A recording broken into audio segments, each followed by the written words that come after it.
कि मैं भगवान के प्रति अनन्य भक्ति है। अब मैं वह साधन तुम्हें बताता हूँ।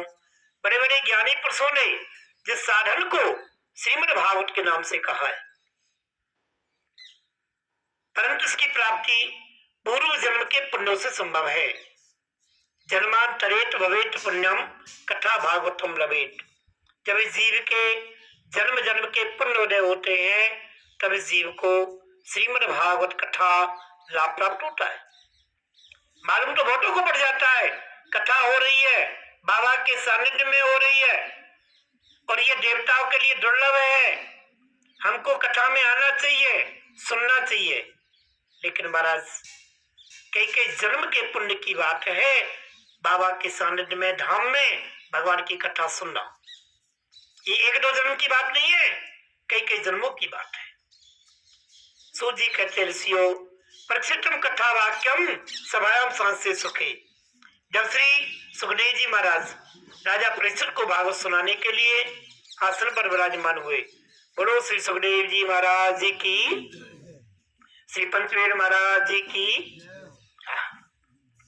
जब भगवान सुखदेव जी राजा परीक्षित को भागवत सुनाने के लिए आसन पर विराजमान हुए तो उसी समय देवता अमृत घट लेकर के आए और आकर के भगवान सुखदेव जी को प्रणाम किया, निवेदन किया, प्रभु हम देवता स्वर्ग अमृत लेकर के आए हैं, आप ये स्वर्ग अमृत राजा परीक्षित को पान करा दो और इसके बदले में आप हमें श्रीमद् भागवत कथामृत का पान कराइए। ये देख करके सुखदेव जी सोचने लगे ये देवता है, ये भक्त नहीं है, क्योंकि कथा हो रही है, देवता भी सुनते तो कौन मना करता। लेकिन ये तो कह रहे हैं कि स्वर्ग अमृत ले लो, कथामृत दे दो। संसार में अमृत कई प्रकार के होते हैं। स्वर्गामृत, स्वर्ग में जो अमृत है, स्वर्गामृत, चरणामृत, ठाकुर जी का चरणामृत, पंचामृत, अधरामृत, ये अमृत है। श्रवणामृत, कथा श्रवण करना भी अमृत है। ये भाग्यशाली जीवों को प्राप्त होते हैं। महाराज ये अमृत ले लो, वो अमृत दे दो। तो कहने लगे, सुखदेव जी कहते राजा देखो कथा का प्रभाव, संतों की महिमा, आज देवता तुम्हारे लिए अमृत लेकर के आए।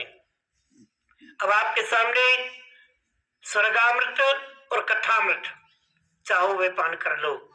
यह सुनकर के परीक्षित जी ने निवेदन किया, भगवान आप मुझे ये बताइए स्वर्गामृत का पान करके जीव को क्या लाभ होता है और कथामृत का पान करके जीव को क्या लाभ होता है। सुखदेव जी कहते राजा जो स्वर्गामृत है देवता लेकर के आए हैं, वो स्वर्गामृत जीव को वासना रूपी सुख देता है, क्षणिक सुख देता है और अंत में काल का ग्रास बनाता है। जो कथामृत है वो जीव के जन्म मरण को सुधारता है, कथामृत जीव को परमात्मा से मिलाता है, कथामृत जीव को ब्रह्म संबंध करता है। संसार में जीव ने संबंध तो बहुत जोड़ लिए, ये मेरी माता है, ये मेरे पिता है, ये मेरे संबंध जोड़ता है, अमर कर देता है कथामृत, जन्म मरण से मुक्त कर देता है कथामृत। अब तुम जो चाहो स्वयं पान कर सकते हो।